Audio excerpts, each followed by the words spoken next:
What's up guys, welcome to another video. Today I'm going to show you how to do a factory carrier unlock. I have unlocked hundreds of phones using this method and for me is my favorite. It works perfectly.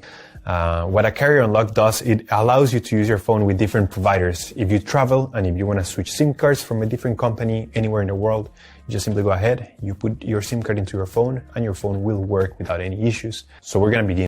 So to start, we're going to get the phone's IMEI number. That's a unique number for every phone. So to get it, simply dial *#06#. As you will see, your 15-digit IMEI number will appear in the screen of your phone. This number is very important. It represents the ID of your phone, and keep it somewhere close because we're going to use it in a few seconds to unlock this phone. Okay, now we're going to switch to the computer. And in this website, we will request the unlock code to unlock this phone or any other phone you want to unlock.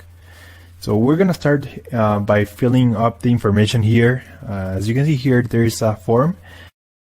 And now you just have to wait. You have to wait until they send you your unlock code. This may take 5 minutes and up to 3 or 10 business days. It depends on every brand. I'm going to show you my personal email account so that you can see how the email will look like. And as you can see here, I got this message and it confirms that the phone has been unlocked. Thank you so much for watching this video. If you have any questions, just leave them on the comment section down below and I will try to answer them as quick as possible.